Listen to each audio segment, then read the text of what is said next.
नदवी साहब, मैं खुदा को मानती हूँ, पहले मैं इसी प्रमाइस से शुरू कर रही हूँ और ये बता रही हूँ आपको, मैं मानती हूँ, लेकिन कुछ सवाल हैं जो जावेद साहब ने उठाया, उसका जवाब आपको देना चाहिए। पहला सवाल ये कि गजा में सालों से छोटे बच्चे मर रहे हैं, वो उनको अगर खुदा मर्सीफुल है, हम मानते हैं कि अल्लाह ताला में बहुत ताकत है, तो वो बच्चे क्यों मर रहे हैं?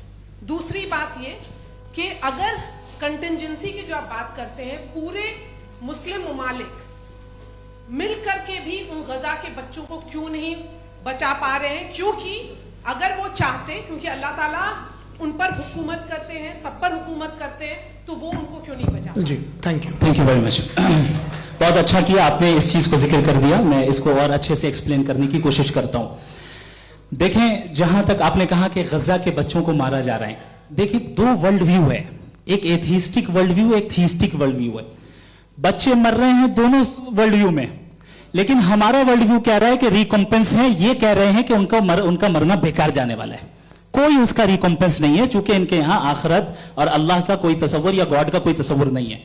आपने ये सवाल किया कि गॉड मर्सीफुल है, क्यों नहीं रोकता? ये मैंने बताया कि ये मिसकंसेप्शन है लोगों के दरमियान कि गॉड को सिर्फ मर्सीफुल और ओमनीपोटेंट समझते हैं। गॉड के सिर्फ यही दो एट्रीब्यूट्स नहीं है, गॉड के कई सारे एट्रीब्यूट्स हैं, उनमें से अल हकीम भी है, उनमें से ऑल वाइज भी है, ऑल नोइंग भी है। लिहाजा अगर इस दुनिया में किसी को तकलीफ आ रही है और गॉड उसको नहीं रोक रहा है, वो इसलिए नहीं रोक रहा है चूंकि इंसानों को फ्री विल दिया गया है। ठीक इसी तरीके से अगर एक डॉक्टर किसी छोटे बच्चे को इंजेक्शन लगा रहा है, उसे तकलीफ पहुंच रही है, उसके लिमिटेड पर्सपेक्टिव के एतबार से यह गलत हो रहा है और डॉक्टर बुरा है। लेकिन जब आप ब्रॉडर पिक्चर को देखेंगी, आपके और हमारे पास सिर्फ एक पिक्सल है, हमें इतना नजर आ रहा है कि गजा में कत्ल हो रहा है, लेकिन इसके पीछे कितना रिकॉम्पेंस उनको मिलने वाला है, पूरा पिक्चर गॉड के पास है। तो एक पिक्सल से आप पूरे पिक्चर को कभी भी जज नहीं कर सकती। आप इसमें कुछ जोड़ना चाहेंगे?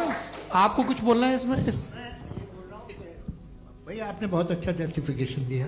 या आप वो जो वहाँ के प्राइम मिनिस्टर इजराइल के उन्हें भेजिए, वो बहुत खुश होंगे। आप जस्टिफिकेशन दे देना कि अगर गॉड नहीं है तो बच्चे क्यों मर रहे हैं, आप बताएं। वो ये सवाल पूछ रहे हैं कि अगर आप ईश्वर का अस्तित्व नहीं मानते हैं तो उन बच्चों की मौत को आप कैसे इंटरप्रेट करते हैं? भाई ये दुनिया जो है, जो ताकतवर लोग होते हैं वो एक नाइंसाफी करते हैं। तो ये अच्छा काम है, आपके नजदीक तो नेचर नाइंसाफी पे मबनी है। अरे मेरे भाई, आप नेचर की कहाँ बात कर, मैं तो इंसान की बात जी, तो फिर जब मैं इंसान की बात कर रहा था आप नेचर की बात करने लगे। Cross examination. हाँ, अब आप मुझे बोलने नहीं देंगे तो अलग बात है, आप बोलिए, मुझे कोई जल्दी नहीं। जी नहीं, ये क्रॉस एग्जामिनेशन। मुझे बोल तो लेने दीजिए। जी बोलिए। क्या बात ये है कि ह्यूमन सोसाइटी तभी साथ में रह सकती है जब वो मोहब्बत से, एकता से एक दूसरे के एहतराम करके रहे। इसके अलावा पॉसिबल नहीं, अकेले तो इंसान रह नहीं सकता। वहाँ पर कुछ लोग हैं जो फाउल करते हैं, वो फाउल हमेशा से तारीख में होता आया है।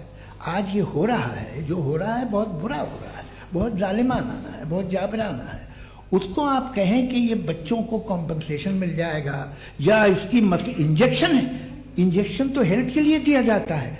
आप ये कह रहे हैं कि ये बच्चों की जो धज्जियां उड़ रही हैं ये इंजेक्शन है, ये टेस्ट है, ये टेस्ट है और उस टेस्ट में उनको ऐसा रिकॉम्पेंस मिलेगा जो आपके तस्वुर के बाहर है। ये आप 3 बरस के बच्चे को बारूद से उड़ा के टेस्ट ले रहे हैं? वाह, वो नहीं ले रहा है, खुदा नहीं उड़ा रहा है, इजराइल उड़ा रहा है। जी, ये उसको अगला सवाल।